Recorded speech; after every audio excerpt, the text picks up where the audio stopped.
there have been times where decisions have been made which seem to be backfooting on either promises or decisions that contradict earlier decisions made. In those circumstances, I think we need to explain why it is those decisions are made. And quite often the decisions are made because we find that we have got problems in terms of implementing those policies, be it because you have financial constraints, or be it because you have legal constraints, or be it because you have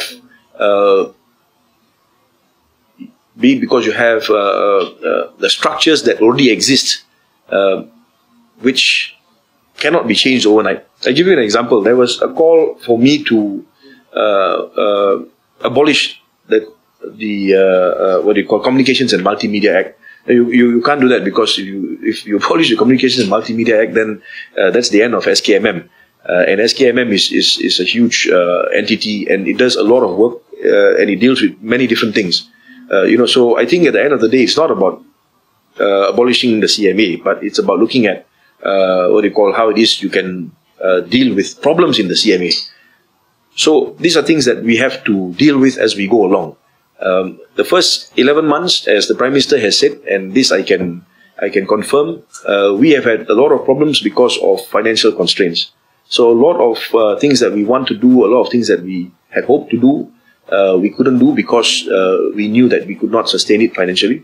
So the focus has been, in the first 11 months, to find ways and means by which we can repair the financial problems of the country, ways and means by which we can actually save on projects which we know prices were ballooned and, of course, unreasonable. That is something that we have done. And, of course, most importantly, projects in which we can actually improve the integrity of certain institutions of the country, and, of course, eradicate corruption and abuse of power. So that has been the focus. And after 11 months, we see those initiatives working. We recognize that we have moved on, and I think hopefully in the next year, we will be able to turn things around and then to focus more on what it is we need to do. But I have also said in Cabinet, and I say again now, we have a manifesto which is very detailed. We need to prioritize what it is we need to do, which of those promises in the manifesto we need to achieve first. Of course, all of the promises are important. It's not that they are not.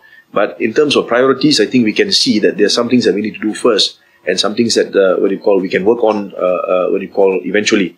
So again, that's something that the Cabinet has to decide. And over the 11 months, I think we can see that yes, we have not achieved everything in the manifesto. Again, I always say, in other countries as well, new governments or any governments, they're elected into power, they're given 5 years to deliver on their promises and manifestos. As far as we are concerned, it's only been a year. So I think people should not look at us and say, okay, look, you haven't delivered, A lot of this is work in progress. There are some things that we have been unable to do, and this is for certain reasons, and we are in the process of explaining it. But the rest of it, as I said earlier, where we've had financial constraints and whatnot, we are looking to find ways by which we can overcome this, and we still have time. So I think we have to give this government some time to deliver on promises that they have made. This is something that, again, is a learning process. Being in the opposition for a long time, a lot of us managed our media, in a very different way. When you are working from an opposition point of view, it's okay for you to make statements, and those statements, of course, carry what you want to say, and it basically questions the government. But when you are in government, it's slightly different. When you're in government, you're all responsible for your respective ministries. Sometimes a decision is made which stretches across one ministry. And when that happens, if it's not managed well, then it will appear that there's a contradiction, it will appear that there's backtracking, this, that, and the other. So this is where we have had to learn, and I think we have all come out, quite,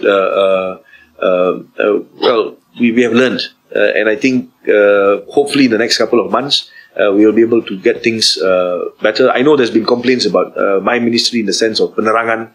People have said that we have,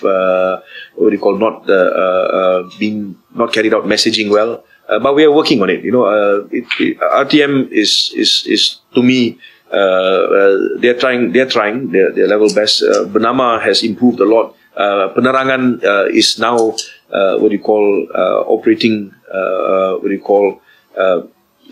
quite well. So I think it is something that we will need to give a bit more time, and I'm quite confident that the information arm of this ministry will be able to overcome soon, and of course we should bounce back and be in full operation again soon.